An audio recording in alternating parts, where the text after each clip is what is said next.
बंधुओं, आजकल देश की विभिन्न पार्टियां सत्ता लोलुपता के कारण जनता को रबड़ी बांट रही हैं।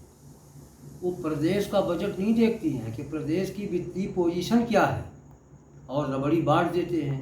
जब सत्ता में आते हैं तो उनको आटा दाल का भाव पता चल जाता है कि प्रदेश के पास बजट कितना है, और जब बजट नहीं होता तो जनता से किए गए वादे झूठे निकलते हैं इनके।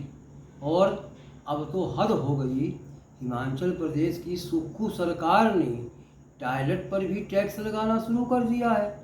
उसी के संबंध में मैंने कुछ लिखा है, देखिएगा आप लोग। हिमाचल का सुक्खू जनता का बन गया दुखू, टॉयलेट पर टैक्स लगाकर बन गया भुक्खू। कितना हास्यास्पद और दुखद निर्णय। जन कल्याणकारी होने का दावा करने वाली सरकार का कृत्य बहु बेटियों महिलाओं के लिए बहुत बड़ा दुष्कृत्य। गरीब जनता टैक्स देने में असमर्थ होगी, खुले में शौच जाने के लिए मजबूर हो जाएगी। टॉयलेट का निर्माण जनता कराने से हिचकेगी। प्रदेश में गंदगी का बोलबाला पनपेगी।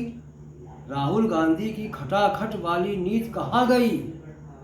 कर्नाटक, हिमाचल, तेलंगाना में सब हवा हो गई।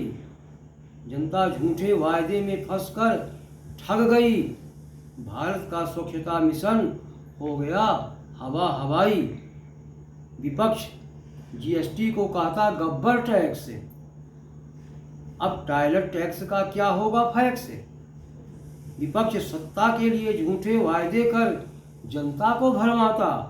प्रदेश का बजट बिना जाने समझे वादे कर देता। वादा पूरा नहीं कर जनता में किरकिरी कराता। राज्यों की अर्थव्यवस्था का बजट सीमित होता। राज्यों की अर्थव्यवस्था का बजट सीमित होता। केंद्र सरकार के अनुदान बिना वह चरमराता। सत्ता के लिए हर पार्टी रेवड़ी बांट रही, आगे पीछे कुछ नहीं सोच रही। राज्यों का कर्ज उनके कुल बजट से हो रहा ज़्यादा। विकास कार्यों का निकल रहा जनाजा। मूलभूत समस्याओं का निदान असंभव हो रहा। जनता को शुद्ध पानी, सड़कें, स्वास्थ्य में कटौता। अब तो सत्ता लोलुप पार्टियों, रेवड़ी कल्चर बंद करो, जनता का विकास करो। फ्री का लॉलीपॉप अब न करो, फ्री का लॉलीपॉप अब न करो। चेत जाओ भाइयों। और जनता को भी समझना चाहिए कि जो पार्टी हमको रबड़ी बेच दे रही है वो हमारे हित में कार्य न करेगी। वो सब झूठे वादे हो जाएंगे, क्योंकि प्रदेश का बजट इतना होता नहीं है। धन्यवाद।